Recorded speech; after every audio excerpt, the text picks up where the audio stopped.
നമസ്കാരം, ഏവർക്കും post market റിപ്പോർട്ട്സുകളിലേക്ക് സ്വാഗതം. ഇന്ന് മാർച്ച് 19, 2026 വ്യാഴം. അങ്ങനെ ഇന്ന് ഗ്ലോബൽ മാർക്കറ്റിന് എന്ന പോലെ തന്നെ ഇന്ത്യൻ മാർക്കറ്റിനും അതിശക്തമായ നഷ്ടത്തോടുകൂടി തന്നെ വ്യാപാരം അവസാനിപ്പിക്കേണ്ടതായിട്ടും വന്നു. മാത്രമല്ല, ഈ അടുത്ത കാലത്തെ ഏറ്റവും വലിയ ഇടിവാണ് ഇന്ന് ഇന്ത്യൻ മാർക്കറ്റിന് നേരിടേണ്ടതായിട്ടും വന്നത്. തൽഫലമായി നിഫ്റ്റിക്കൊക്കെ അതിന്റെ 11 മാസത്തെ ഏറ്റവും താഴ്ന്ന നിലയിലായിട്ട് വ്യാപാരം അവസാനിപ്പിക്കേണ്ടതായിട്ടും വന്നു. എന്തെല്ലാം കാരണങ്ങളാണ് ഇന്ന് നമ്മുടെ മാർക്കറ്റിനെ ശക്തമായ ഒരു നഷ്ടത്തിലേക്ക് തള്ളിവിടുവാൻ ഇടയാക്കിയതെന്ന് വിശദമായി തന്നെ നമുക്ക് ഈ വീഡിയോയിൽ പരിശോധിക്കാം. ഗിഫ്റ്റ് നിഫ്റ്റി ഇൻഡിക്കേറ്റ് ചെയ്തതുപോലെ തന്നെ ശക്തമായ ഒരു ഗ്യാപ് ഡൗൺ ഓപ്പണിംഗ് ആയിരുന്നു ഇന്ന് ഇന്ത്യൻ മാർക്കറ്റിൽ ലഭിച്ചതും.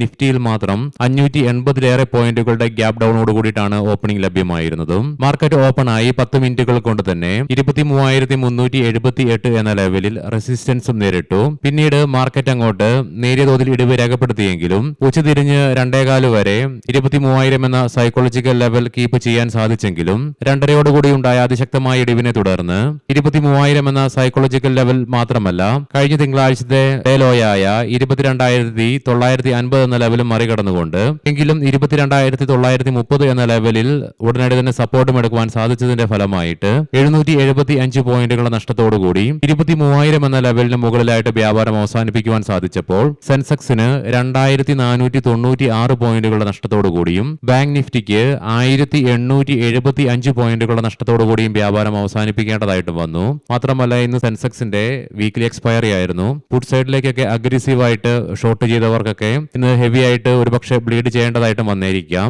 കാരണം ഇന്നലെ സെൻസെക്സിന്റെ PCR ഒക്കെ 1.4 എന്ന ലെവലിലായിട്ട് അതീവ ബുള്ളിഷ് ആയിരുന്നു. എന്നാൽ ഇന്നലെ നമ്മുടെ മാർക്കറ്റ് അടച്ചതിന് ശേഷം ഗ്ലോബൽ മാർക്കറ്റിലെ സ്ഥിതി പെട്ടെന്ന് തന്നെ മാറി മറിയുകയും ഉണ്ടായി. അതുകൊണ്ട് തന്നെ എസ്പെഷ്യലി ട്രേഡേഴ്സ് ഒക്കെ വളരെ കെയർഫുൾ ആകേണ്ടതായിട്ടുമുണ്ട്.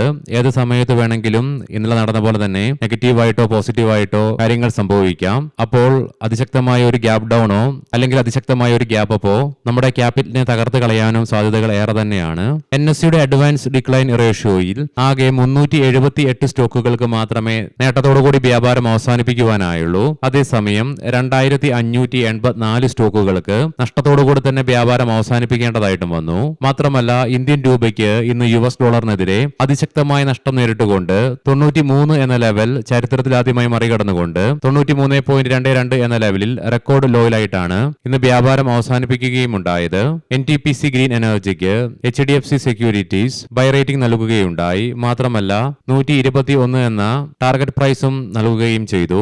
ഇതിനെ തുടർന്ന് ഇന്ന് സ്റ്റോക്കിൽ 1% ഉയർച്ചയും ഇൻട്രാഡേ ബേസിസിൽ അനുഭവപ്പെട്ടു. പ്രത്യേകം ശ്രദ്ധിക്കുക, ഇത് ട്രേഡ് റെക്കമെൻഡേഷൻ അല്ല, ന്യൂസ് ജസ്റ്റ് ഷെയർ ചെയ്യുന്നു എന്ന് മാത്രം. ഇറാന്റെ ഭാഗത്ത് നിന്നും ഇന്നലെ ഖത്തറിന്റെ റാസ് ലഫൈൻ ഫെസിലിറ്റിക്ക് നേരെ ഉണ്ടായ അതിശക്തമായ ആക്രമണത്തെ തുടർന്ന് ഇന്ന് പെട്രോനെറ്റ്, LNG, ഗെയിൽ തുടങ്ങിയവയുടെ സ്റ്റോക്ക് പ്രൈസിൽ 4% ഇടിവ് അനുഭവപ്പെട്ടു. എന്നാൽ അതേസമയം ഇതിനെ തുടർന്ന് TTK പ്രസ്റ്റേജ് മാത്രമല്ല മറ്റുള്ള ഡൊമസ്റ്റിക് അപ്ലയൻസസ് സ്റ്റോക്കുകളിലും 14% ഉയർച്ച ഇന്ന് അനുഭവപ്പെട്ടു.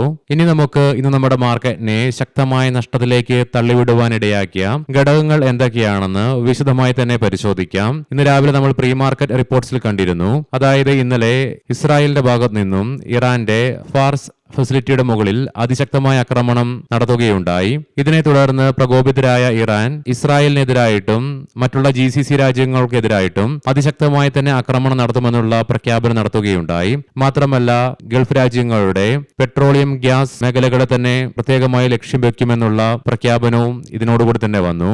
ഇതിനെ തുടർന്ന് ഇന്നലെ വൈകുന്നേരത്തോടുകൂടി പെട്ടെന്നാണ് ബ്രെന്റ് ക്രൂഡിന്റെയും ക്രൂഡ് ഓയിലിന്റെ വിലയിൽ അതിശക്തമായ ഉയർച്ച അനുഭവപ്പെട്ടത്. മാത്രമല്ല, അത് ഇന്ന് അതിശക്തമായി തന്നെ തുടരുകയും ചെയ്തു. അതുകൊണ്ട് തന്നെ ബ്രെന്റ് ക്രൂഡിന്റെയും ക്രൂഡ് ഓയിലിന്റെയും വിലയിൽ ഉണ്ടാകുന്ന അതിശക്തമായ ഉയർച്ചയാണ് ഇന്ന് ഗ്ലോബൽ മാർക്കറ്റിനെ എന്ന പോലെ തന്നെ ഇന്ത്യൻ മാർക്കറ്റിനെയും ശക്തമായ ഒരു നഷ്ടത്തിലേക്ക് നയിക്കുകയുണ്ടായത്. കഴിഞ്ഞ ദിവസം റിപ്പോർട്ടുകൾ വരികയുണ്ടായി. അതായത് ബ്രെന്റ് ക്രൂഡിന്റെയും ക്രൂഡ് ഓയിലിന്റെ വില $130 എത്തിച്ചേരുകയാണെങ്കിൽ ഒരു പക്ഷേ ഇന്ത്യൻ മാർക്കറ്റ് 20% കറക്ഷൻ നേരിട്ടേക്കാം. ഇന്ന് തന്നെ ഇന്ത്യൻ മാർക്കറ്റിന് നിഫ്റ്റിക്ക് മാത്രം ഏകദേശം 3.25% നഷ്ടം നേരിടേണ്ടതായിട്ട് വന്നു. മാത്രമല്ല, ഇതിന്റെ ഒരു പ്രതിഫലനം എസ്പെഷ്യലി ഇൻവെസ്റ്റേഴ്സിന്റെയൊക്കെ പോർട്ട്ഫോളിയോയിൽ വളരെ വ്യക്തവുമായിരിക്കും. എല്ലാവരും തന്നെ വളരെ ഹ്യൂജ് ലോസ് ആയിരിക്കാം ഇപ്പോൾ ക്യാരി ഫോർവേഡ് ചെയ്യുന്നതും. ഇങ്ങനെയുള്ള സമയത്ത് നമ്മൾ ക്ഷമ പാലിക്കുക. ഈ സമയവും കടന്നുപോകും. എല്ലാ കാര്യങ്ങളും മാറി മറിഞ്ഞ് പിന്നീട് മാർക്കറ്റ് ഓക്കെ ആയി വരുമ്പോൾ നമ്മുടെ ലോസ് ഒക്കെ പ്രോഫിറ്റ് ആയിട്ട് മാറുകയും ചെയ്യും.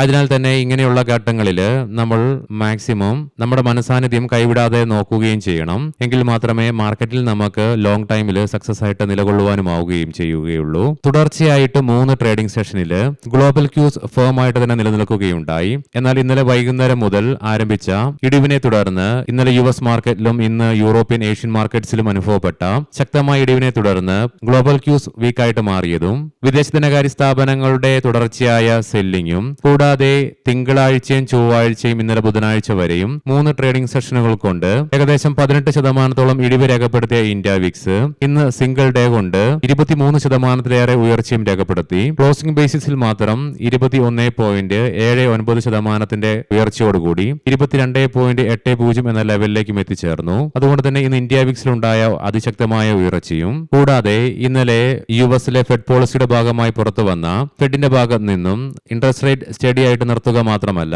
ഹോക്കിഷ് സ്റ്റാൻസ് ആണ് ഫെഡ് ചെയർമാന്റെ സ്പീച്ചിൽ വരികയും ഉണ്ടായത്. ഈ ഒരു കാരണവും ഗ്ലോബൽ മാർക്കറ്റിനെ എന്ന പോലെ തന്നെ എമർജിംഗ് മാർക്കറ്റായ ഇന്ത്യൻ മാർക്കറ്റിനെയും ഇന്ന് സാരമായ രീതിയിൽ തന്നെ ബാധിക്കുകയും ചെയ്തു. ഇതിനെല്ലാം പുറമെ ഇന്ന് നമ്മൾ പ്രീ മാർക്കറ്റ് റിപ്പോർട്ട്സിൽ കണ്ടിരുന്നു HDFC ബാങ്ക് ADRൽ 7% ഇടിവ് രേഖപ്പെടുത്തുകയുണ്ടായി. ഇതിലേക്ക് നയിച്ചത് ബാങ്കിന്റെ പാർട്ട് ടൈം ചെയർമാൻ ആയിരുന്ന ശ്രീ അദാനു ചക്രവർത്തി ധാർമ്മിക വ്യത്യാസങ്ങളെ തുടർന്ന് രാജിവെക്കുകയുണ്ടായി. ഇതിനെ തുടർന്ന് ഇന്ന് സ്റ്റോക്കിൽ 9% ഇടിവ് ഇൻട്രാഡേ ബേസിസിൽ അനുഭവപ്പെട്ടു. പിന്നീട് 4% റിക്കവർ സ്റ്റോക്കിൽ നടത്തുവാനും സാധിച്ചു.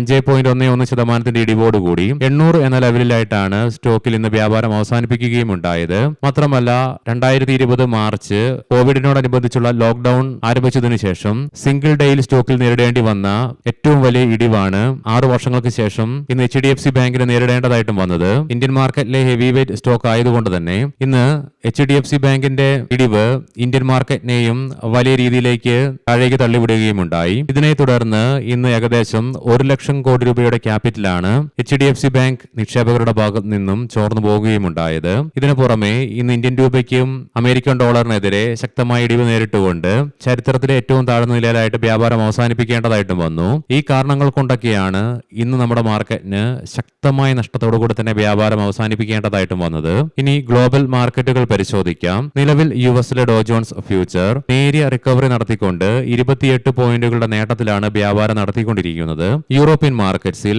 UK market 2% France market 1.25%, German market 2.25% നഷ്ടത്തിലാണ് വ്യാപാരം നടത്തിക്കൊണ്ടിരിക്കുന്നത്. ഏഷ്യൻ മാർക്കറ്റ്സിലേക്ക് വരുമ്പോൾ ഇന്നും ഇന്തോനേഷ്യൻ മാർക്കറ്റിന് അവധിയായിരുന്നു. ബാക്കി എല്ലാ മാർക്കറ്റുകൾക്കും ശക്തമായ നഷ്ടത്തോടുകൂടി തന്നെ വ്യാപാരം അവസാനിപ്പിക്കേണ്ടതായിട്ടും വന്നു. ജപ്പാൻ മാർക്കറ്റിന് 3.25% നഷ്ടത്തോടുകൂടി തന്നെ വ്യാപാരം അവസാനിപ്പിക്കേണ്ടതായിട്ടും ഇന്ന് വരികയും ചെയ്തു. കൊമോഡിറ്റിയിൽ ബ്രെന്റ് ക്രൂഡിന്റെ വിലയിൽ 7% അതേസമയം ക്രൂഡ് ഓയിലിന്റെ വിലയിൽ ആകെ 0.5% ഉയർച്ചയുമാണ് നിലവിൽ അനുഭവപ്പെടുന്നത്. ബ്രെന്റ് ക്രൂഡിന്റെ വില $114.79 പെർ ബാരൽ എന്ന നിലയിലേക്കും ക്രൂഡ് ഓയിലിന്റെ വില $96.55 പെർ ബാരൽ എന്ന നിലയിലുമായിട്ടാണ് വ്യാപാരം നടത്തിക്കൊണ്ടിരിക്കുന്നത്. ഗോൾഡിന്റെ വിലയിൽ 3% ഏകദേശം $140 ഇടിവാണ് അനുഭവപ്പെടുന്നത്. $4,679.77 പെർ ഔൺസ് എന്ന നിലയിലായിട്ടാണ് ഗോൾഡിൽ വ്യാപാരം നടന്നുകൊണ്ടിരിക്കുന്നതും. ഇനി നമുക്ക് ഇന്നത്തെ പ്രധാനപ്പെട്ട സ്റ്റോക്കിംഗ് ന്യൂസുകൾ പരിശോധിക്കാം. മുൻകൂട്ടി ഓർമ്മിപ്പിച്ചുകൊള്ളട്ടെ, ഇത് ഒരു ബൈ ഓർ സെൽ റെക്കമെൻഡേഷൻ അല്ല.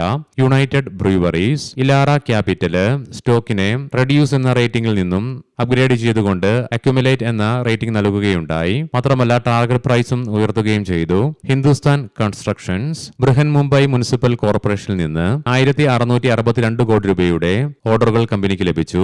ബഗേരിയ ഇൻഡസ്ട്രീസ് ഏതാനും ആഴ്ചകൾക്ക് മുന്നേ കമ്പനിയുടെ പ്രൊഡക്ഷൻ യൂണിറ്റ് മഹാരാഷ്ട്ര മലിനീകരണ നിയന്ത്രണ ബോർഡ് അടച്ചുപൂട്ടുകയുണ്ടായി. എന്നാൽ ഇന്ന് മഹാരാഷ്ട്ര മലിനീകരണ നിയന്ത്രണ ബോർഡ് പ്രവർത്തനങ്ങൾ പുനരാരംഭിക്കുന്നതിന് കണ്ടീഷനായിട്ടുള്ള പെർമിഷൻ നൽകുകയും ചെയ്തു. One MobiKwik systems Shri Anees പത്താനെ കമ്പനിയുടെ ചീഫ് റിസ്ക് ഓഫീസറായിട്ട് നിയമിച്ചു. പട്ടേൽ എഞ്ചിനീയറിംഗ് HPPCLൽ നിന്ന് രേണുക ജി ഡാമിന്റെ പദ്ധതിക്കായി 910.1 കോടി രൂപയുടെ കരാർ ലഭിച്ചു. റീഗൽ എന്റർടൈൻമെന്റ് റൈറ്റ് ഇഷ്യൂവിനായിട്ടുള്ള അനുമതി കമ്പനിയുടെ ബോർഡ് നൽകുകയുണ്ടായി. ഇതിന് പ്രകാരം ഓരോ 10 ഷെയറിനും 19 ഷെയറുകൾ അധികമായി നൽകും. റൈറ്റ് ഇഷ്യൂവിന്റെ റെക്കോർഡ് ഡേറ്റ് ആയിട്ട് പരിഗണിക്കുന്നത് മാർച്ച് 25, 2026 ആണ്. മഹീന്ദ്ര ലൈഫ് സ്പേസ് ഡെവലപ്പേഴ്സ് മുംബൈയിൽ 25.47 ഏക്കർ വിസ്തൃതിയിൽ മഹീന്ദ്ര റെയിൻ ഫോറസ്റ്റ് പ്രോജക്ട് ആരംഭിച്ചു. 3000 കോടി രൂപ പദ്ധതിയിൽ റെസിഡൻഷ്യൽ, കൊമേഴ്ഷ്യൽ, റീറ്റെയിൽ ഇടങ്ങൾ സംയോജിപ്പിക്കുകയും ചെയ്യുന്നുണ്ട്. ഏവർക്കും ശുഭരാത്രി നേരുന്നു. നാളെ രാവിലെ പ്രീ മാർക്കറ്റ് റിപ്പോർട്ട്സുമായി കണ്ടുമുട്ടാം. നന്ദി, നമസ്കാരം.